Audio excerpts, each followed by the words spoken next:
Students, last lecture में हमने superposition theorem किया था। आज उस पर बेस्ड एक न्यूमेरिकल सॉल्व करेंगे। ये प्रॉब्लम एनटीएससी में आ चुका है इस साल। मान लो ये एक इनफिनाइट ग्रिड नेटवर्क है ना, और इसमें आपको जितनी भी ये ब्रांचेस दिख रही हैं इन सभी का इक्वल रेजिस्टेंस आर ओम है ना। ये आर ओम का रजिस्टर है, ये भी आर का, ये भी आर, ये भी आर, सारे जितने भी ब्रांचेस दिख रही हैं सब आर ओम के रजिस्टर से जुड़ी हुई हैं, है ना। और ये जो नेटवर्क है ये इनफिनाइट तक एक्सटेंडेड है ना। तो आपको बताना ये है कि ए और बी के बीच में इक्विवेलेंट रेजिस्टेंस कितना होगा। ए और बी के बीच में ना आपको इक्विवेलेंट रेजिस्टेंस निकालना है। इस प्रॉब्लम को आप कई तरीके सॉल्व कर सकते हो। नोडल एनालिसिस से कर सकते हो, सुपरपोजिशन थ्योरम से कर सकते हो। एक शॉर्ट ट्रिक भी होता है इस प्रॉब्लम को सॉल्व करने का, बट वो शॉर्ट ट्रिक मैं सबसे लास्ट में बताऊंगा। पहले तो आज हम इसको सुपरपोजिशन थ्योरम से करने वाले हैं, है ना।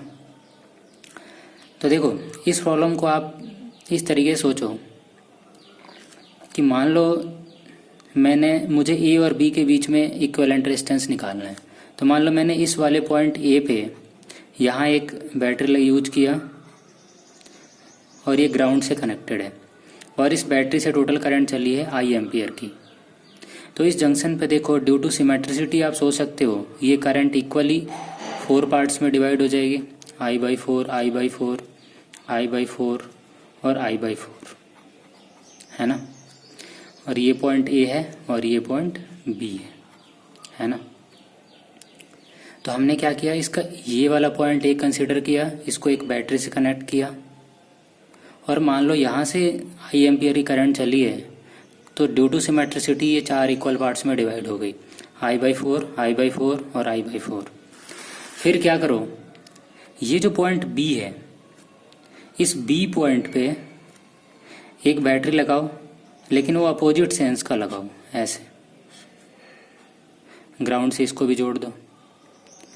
और तुम सोचो कि मुझे ए और बी के बीच में अगर इक्विवेलेंट रेजिस्टेंस निकालना है, तो मैं अगर एक बैटरी यूज कर रहा हूँ तो यहाँ से अगर आई एम्पियर की करंट चली है तो यहाँ से आई एम्पियर की करंट उतनी बाहर आना चाहिए, मतलब अपोजिट पोलैरिटी की बैटरी लगाई है ना। तो यहाँ भी आप ड्यू टू सिमेट्रिसिटी ये गैस कर सकते हो कि इधर से करंट कितनी आ रही होगी, I बाई 4, इधर से कितना I बाई 4, इधर से कितना I बाई 4, इधर से कितना I बाई 4। तो इन सभी चारों डायरेक्शन से कितना करंट आ रहा होगा, I बाई 4। तो टोटल कितना करंट बाहर आया, कितना करंट बाहर आया, वो आई एम्पियर का आया, है ना। अब क्या करो कि इन दो अलग अलग केसेस को, ये दो अलग अलग केस हो गई, एक साथ सुपर इम्पोज कर दो, एक साथ ऐसे कंबाइन कर दो, है ना। फिर सोचो कि ए और बी में टोटल करंट कितना हुआ।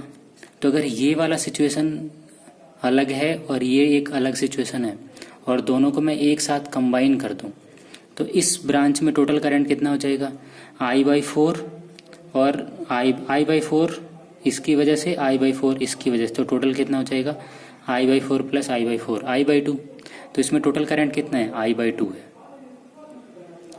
अब मान लो कि मैं इस ए बी पॉइंट के बीच में मैं एक ऐसा सिचुएशन सोचूं जिसमें मान लो मैंने एक V वोल्ट की बैटरी लगाई, ये पॉइंट मेरा ए बी है और इधर करंट गई है I बाई 2 का, ये रेजिस्टेंस है R का।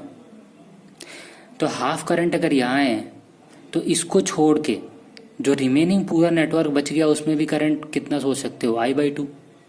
अगर उसमें भी करंट अगर I बाई 2 है तो उसका भी रेजिस्टेंस कितना होना चाहिए, R ही होना चाहिए, तभी तो करंट उसमें भी I बाई 2 है होगी। तो आप ए और बी के बीच में इक्विवेलेंट रेजिस्टेंस कितना बता दोगे आफ्टर सुपरपोजिशन। R और R दोनों पैरेलल में हो जाएंगे, R और R दोनों पैरेलल में हो गए तो इक्विवेलेंट रेजिस्टेंस कितना हो जाएगा, R बाई 2। या फिर आप इसको इस तरीके से भी सोच सकते हो, मान लो यहाँ से बैटरी से टोटल करंट I चली है,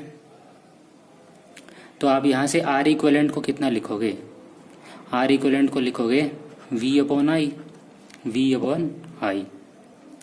अब सोचो मैं अगर ए बी के बीच में बात करूं, इस वाले रजिस्टर की बात करूं, तो इसमें करंट कितना है, I बाई 2 और रेजिस्टेंस कितना है, R। तो I बाई 2 इंटू R किसके बराबर हो जाएगा, V के बराबर।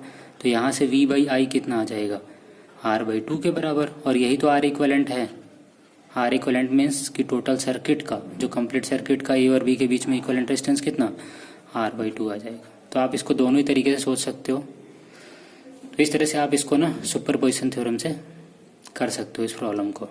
इसका एक शॉर्ट ट्रिक भी होता है जिससे कि विद इन सेकेंड्स आंसर आते हैं, बट वो मैं सबसे एंड में बताऊंगा आपको। इस पे सोचो, थिंक करो। Hope you will get it. Thanks for watching.